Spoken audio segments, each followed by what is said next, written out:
Un jour, j'étais chez moi, je lisais un texte d'un poète que j'aime beaucoup, Rainer Maria Rilke, et puis à un moment, il y a une phrase de Rilke, et il dit « Est-il possible qu'on n'ait encore rien vu, rien su, rien dit qui soit réel et important? Est-il possible qu'on ait eu des millénaires pour regarder, pour réfléchir, pour enregistrer, et qu'on ait laissé passer ces millénaires comme une récréation dans une école pendant laquelle on mange la tartine et une pomme ?» Et j'étais plongé à ce moment-là dans un profonde tristesse, et je me suis dit, oui, Rilke a raison. Et si, de l'amour, on ne savait rien?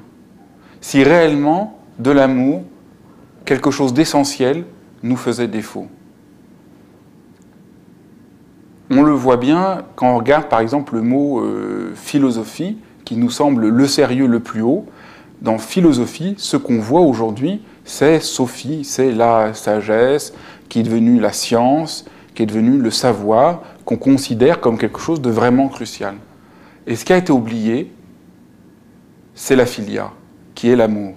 Et c'est tout à fait frappant, la philosophie est née d'une méditation sur l'amour, aussi bien chez Platon et chez Aristote, et ça a été oublié, comme si quelque chose de l'amour avait cessé d'être au cœur de l'existence pour devenir simplement une question sentimentale.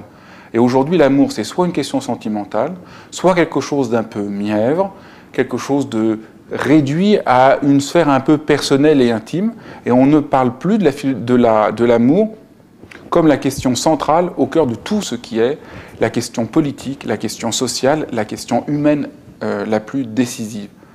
Et par exemple, aussi, on oppose l'amour à la vérité. Il y aurait d'un côté l'amour, de l'ordre du sentiment, et de l'autre côté la vérité. Mais si l'amour, c'était la vérité, et si sans amour, il n'y avait pas de vérité possible?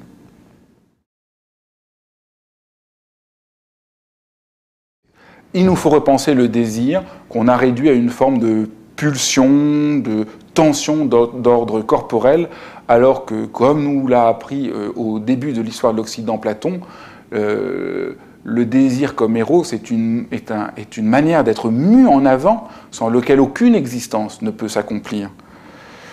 On ne comprend plus rien de la sexualité, on en a fait une sorte de pulsion naturaliste, voire biologique, quelque chose de bestial, et non pas l'occasion d'un poème. Or, la sexualité est l'occasion, comme le dit l'expression « faire l'amour », de faire que l'amour rayonne de la manière la plus poétique possible.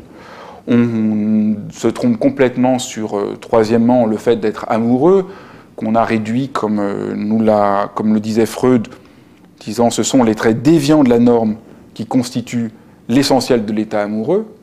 Et si Freud avait tort? Et si c'était l'inverse? Si être amoureux n'était pas une maladie, mais au contraire une forme de savoir absolument profond. Si être amoureux, c'était pas se rendre compte que quelque chose fait défaut dans notre existence. On se trompe, quatrièmement, sur l'amitié qu'il nous faut repenser. On a pris l'idée absurde de hiérarchiser des formes d'amour. Il y aurait au plus bas l'amitié, qui serait par-dessus lequel il y aurait l'amour, par-dessus lequel une sorte d'amour spirituel. C'est absurde. Et là où l'amour rayonne, il est parfait. L'amitié est parfaite, l'amour est parfait quand il est amoureux, mais l'amour de quelqu'un pour ses enfants, l'amour que nous pouvons avoir pour un enseignant. Chaque fois, il y a des modalités diverses de l'amour qui ne sont pas, qu'on a tort de hiérarchiser. Une relation d'amitié peut être une relation d'une profondeur magnifique. Et la distinction qu'il y aurait entre la sexualité qui changerait le statut de l'amour est une idée, mais vraiment, on comprend que nous soyons si malheureux. Tout ce que j'essaye de montrer dans le livre, qui va contre tant d'idées reçues, n'est qu'une manière d'être fidèle à ce que tout le monde sait. Au fond, de l'amour, on sait tout. Mais on l'a oublié, mais on l'a perdu de vue. Mais on est tellement manipulé par un ensemble d'histoires, on est manipulé par une idéologie dont nous ne nous rendons pas compte et qui nous a conduit à ne plus faire confiance à ce que nous savions.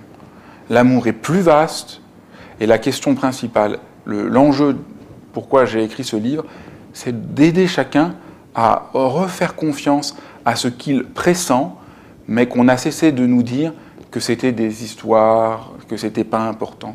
Nous sommes tous en relation, en rapport direct à la vérité la plus grande de l'amour, et tout l'enjeu, c'est d'apprendre à trouver un chemin qui puisse nous aider à soutenir cette expérience que nous avons faite.